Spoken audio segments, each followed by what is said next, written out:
Baik, bismillahirrahmanirrahim. Assalamualaikum warahmatullahi wabarakatuh. Alhamdulillahirrabbilalamin. Wassalatu wassalamu ala anbiya'il wal mursalin wa ala alihi wa sahbihi ajma'in. Baik, sebelumnya kami mohon maaf karena 2 minggu kemarin belum melakukan update ya. Nah, pada kesempatan kali ini kita akan membahas sebuah tema yang berkaitan dengan kesehatan fisik, mental maupun ruhani spiritual kita ya, yaitu ruh nabati. Kalau sebelumnya kemarin kan kita sudah membahas ruh mineral. Lah, sekarang kita akan membahas bentuk evolusi selanjutnya, yaitu ruh nabati. Nah, baik, kita mulai saja. Apa sebenarnya ruh nabati atau energi nabati itu? Nah, energi itu adalah kekuatan ya, sedangkan yang dimaksud nabati adalah tumbuh-tumbuhan. Nah, jadi artinya adalah kekuatan yang tersimpan di dalam tumbuh-tumbuhan atau bersifat seperti itu. Nah, terkait energi ini, bila ada yang menekuni ilmu fisika, pastinya kenal dengan rumus energi dari Albert Einstein kan ya, yaitu EmC². itu. Nah, tapi kali ini kita tidak akan membahas itu ya. Kita akan membahas energi nabati ini di dalam teori psikologi sufi begitu. Nah, di mana dalam teori psikologi sufi Profesor Sheikh Freijer itu, ruh nabati adalah hasil evolusi dari ruh mineral atau energi mineral. Nah, dan ia termasuk produk awal di dalam munculnya kehidupan di semesta ini, yaitu sekitar 3,7 miliar tahun yang lalu ya, berdasarkan fosil tertua yang telah ditemukan, di mana fosil tumbuhan tertua yang ditemukan saat ini ialah fosil alga merah di Kanada dengan perkiraan usia sekitar 1,2 miliar tahun, sehingga dia berasal dari zaman 1,2 miliar tahun yang lalu begitu. Jadi sangat lama sekali ya. Baik, yang ingin disampaikan di sini adalah bahwa di alam ini pada dasarnya energi atau ruh nabati itu tersimpan di dalam tanaman atau tumbuhan. Ia berbeda dengan batu bebatuan yang hanya memiliki energi di tingkat mineral, yang membuat mineral hanya bisa diam dan nyaris tidak bergerak dan berubah sama sekali, kecuali ada hal lain di luar dirinya yang mengubah atau menggerakkannya. Nah, sedangkan tumbuhan dengan energi nabatinya itu, ia bisa bergerak walaupun terbatas untuk mencari makanan atau nutrisi di dalam tanah. Mereka pun juga bisa tumbuh atau mengalami perubahan, dan akhirnya mereka pun juga bisa melakukan pengembangbiakan pada diri mereka sendiri. Nah, bila tanpa energi atau kekuatan nabati ini, maka hal semacam itu tidak akan terjadi pada tumbuhan, dan akhirnya mereka pun akan kembali menjadi mineral. Mereka akan mati dan kembali menjadi mineral begitu. Nah, inilah yang merupakan puncak dari bentuk awal kehidupan ya, puncak dari awal kehidupan yaitu tumbuhan. Di mana pada masa awal evolusi, yaitu sekitar 3,7 miliar tahun yang lalu, ia hanyalah berupa makhluk bersel tunggal yang sangat kecil hingga akhirnya mengalami evolusi selama miliaran tahun kalau menurut data ilmiah tadi, yaitu 2, miliar tahun berikutnya gitu ya. Dan akhirnya ia bisa menjadi dalam tanda kutip tanaman yang sempurna seperti yang kita lihat saat ini. Nah, di dalam tubuh kita, di dalam tubuh manusia itu terdapat ruh atau energi yang mirip dengan energi yang diberikan Tuhan kepada tumbuhan, yaitu energi atau ruh nabati tadi, di mana dalam tubuh kita ia terletak di dalam sistem pencernaan yang berpusat pada liver atau hati ya. Ia berfungsi untuk mengasimilasi zat atau nutrisi di dalam makanan yang kita makan, sehingga ia bisa berguna bagi tubuh kita, baik untuk pertumbuhan, perkembangan, dan kesehatan kita begitu. Nah, tatkala kita masih berada di dalam kandungan begitu, di dalam rahim, di sana sepenuhnya kita berfungsi sebagai tumbuhan atau nabati, di mana kita hanya diam dan menyerap nutrisi dari ibu kita melalui tali pusar sambil terus-menerus tumbuh dan berkembang. Nah, ada suatu hal yang sering terabaikan ya di dalam kehidupan kita. Energi atau ruh nabati ini sebenarnya memiliki kecerdasan yang sangat tinggi, di mana ia sendiri itu bisa menjalankan fungsi pencernaan dengan sangat baik, begitu pula berbagai hal terkait pertumbuhan, perkembangan, dan kesehatan tubuh kita. Di mana kita sendiri, setinggi apapun gelar akademik yang kita miliki, tetap saja kita itu tidak bisa, dalam tanda kutip, kita tidak bisa memerintah tubuh kita sendiri untuk melakukannya tanpa ruh atau energi nabati itu. Karena tanpa ruh atau energi nabati itu, sistem biologis dalam tubuh kita tidak akan bisa berjalan dan kita pun akan mati. Begitu, kita akan kembali menjadi mineral. Nah, ruh nabati pun mengetahui bagaimana menyebabkan dan menyembuhkan kanker, begitu, penyakit jantung dan beberapa kondisi fisik lain yang berada di luar kontrol dan pemahaman pikiran kita. Nah, dan hal yang penting kita perhatikan lebih dalam lagi yaitu bahwa ruh nabati adalah penyebab perubahan ya, bila dibandingkan dengan ruh mineral tadi, di mana dengannya muncul sebuah fungsi yang menjadi langkah awal perubahan, yaitu fungsi makan. Tapi kita lihat secara lebih dalam dan luas lagi ya. Fungsi makan itu apa? Yaitu adalah fungsi untuk memasukkan sesuatu yang berada di luar tubuh kita untuk menjadi bagian di dalam diri kita. Begitu. Bila kita meluaskan pandangan kita terhadap fungsi ini, maka sebenarnya tidak hanya makanan fisik yang masuk ke dalam diri kita itu bukan, melainkan juga yang bersifat indrawi, baik gambar, suara, bau, cita rasa, suhu, tekstur, dan sejenisnya ya.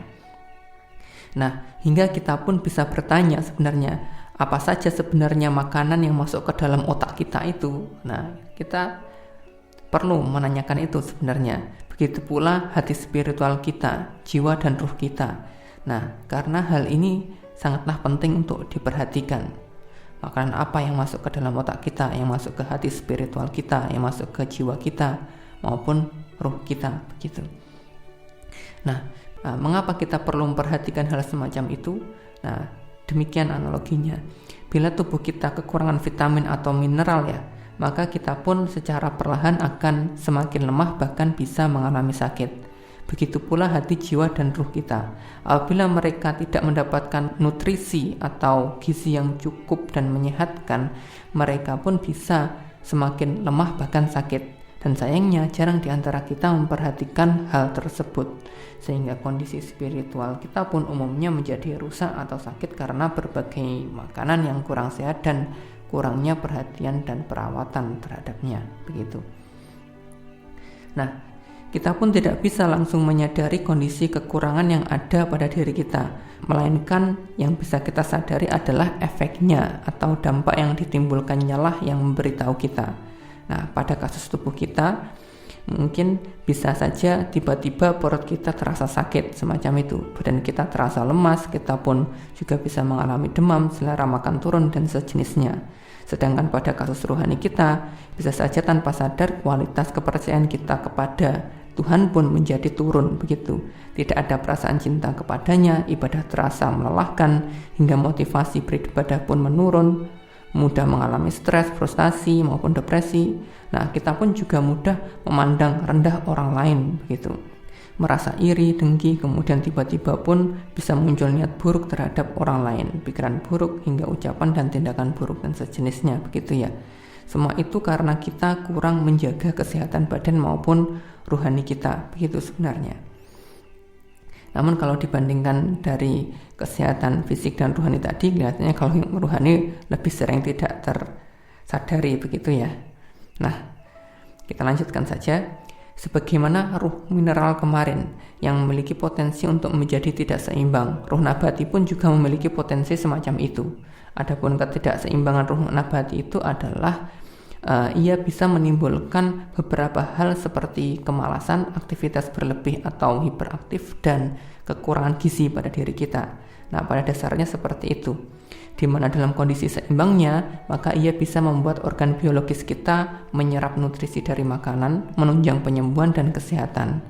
Nah, orang yang terbawa oleh ketidakseimbangan ruh nabati ini bisa saja hanya menjalani hidupnya dengan duduk dan berbaring sambil makan kemudian tidur, begitu. Tidak ada pada diri mereka motivasi bahkan keinginan untuk melakukan apapun. Mereka hanya bermalas-malasan, dan ini merupakan kendala besar ya di dalam meraih keberhasilan baik secara fisik maupun spiritual, begitu. Nah, dan di sisi ketidakseimbangan lainnya, seseorang pun bisa terlalu banyak bergerak atau hiperaktif sehingga sulit untuk diam, duduk, dan belajar dalam durasi waktu yang lama, semacam itu. Ketika diminta diam, mereka pun mungkin hanya istirahat sambil berdiri dan mencari-cari alasan untuk bergerak. Nah, ketika tubuh orang ini sakit, ia mungkin akan sulit disembuhkan. Mengapa? Karena ia merasa tidak mungkin bisa untuk mengistirahatkan tubuhnya begitu. Dan dalam aktivitas rohani pun demikian. Ia pun mengalami kesulitan di dalam merenung dan meditasi untuk menjumpai Tuhan di dalam dirinya. Nah, dan kita yang sering hidup tergesa-gesa pun sebenarnya perlu ya berbuat secara sadar untuk memperlambat dalam tanda kutip demikian. Dan tetap berada di dalam masa kini begitu, di sini dan sekarang, here and now begitu kan biasanya diistilahkan ya. Nah, dari semua pemahaman tadi, maka untuk menjaga kesehatan kita secara utuh, maka kita pun perlu memelihara diri kita dengan memperhatikan apa-apa saja yang kita makan atau kita masukkan ke dalam diri kita begitu, baik suatu hal yang bersifat fisik maupun non fisik. Nah, untuk menjaga kesehatan tubuh kita, maka kita perlu memperhatikan makanan dan latihan fisik apa yang kita perlukan begitu. Nah, dan untuk memelihara akal pikiran kita harus memperhatikan apa yang perlu kita baca dan ide-ide merangsang apa yang kita perlukan di sana ya. Untuk memelihara emosi kita pun demikian, kita perlu memperhatikan perasaan apa yang perlu kita miliki dan apa yang tidak begitu. Apa yang perlu kita pelihara dalam hati kita dan perasaan apa yang perlu kita buang, itu kita perlu memperhatikannya. Nah, kita pun juga harus pandai ya di dalam berkomunikasi dan berekspresi secara jujur, karena itu juga menunjang kesehatan emosional kita. Nah, dan untuk memelihara sisi ruhani atau spiritual kita pun perlu senantiasa melakukan kontemplasi ya atau perenungan, kemudian membaca tulisan-tulisan yang memberi ilham maupun berdoa atau membangun hubungan dengan Tuhan begitu. Nah, dengan demikian insya Allah kesehatan kita akan lebih terjaga baik secara fisik, mental maupun spiritual gitu ya. Nah, amin. Dan hal yang perlu kita pahami lagi adalah kekurangan tumbuhan atau ruh nabati. Nah, sebagai ruh nabati, ia tidak memiliki mobilitas yang tinggi di dalam merespon lingkungannya. Ia cenderung hanya diam di satu tempat untuk tumbuh dan berkembang di sana. Ia pun juga tidak belajar. Nah, sehingga dengan berevolusinya ia ke tingkat hewani, ia pun memunculkan mobilitas atau kemampuan berpindah yang tinggi dan mempelajari lingkungannya begitu, serta membentuk motivasi. Nah, dan insya Allah bagian itu akan kita bahas di video selanjutnya begitu ya. Wallahu a'lam bishawab. Demikian kali ini yang bisa kami sampaikan. Segala kebaikan yang ada hanyalah milik Allah Subhanahu wa taala dan kekurangan-kurangnya berasal dari kami. Untuk pertanyaan maupun saran yang bersifat membangun bisa ditulis di kolom komentar atau dikirim ke email yang ada di deskripsi. Salam sehat, damai, sejahtera, bahagia untuk kita semua. Amin. Wassalamualaikum warahmatullahi wabarakatuh.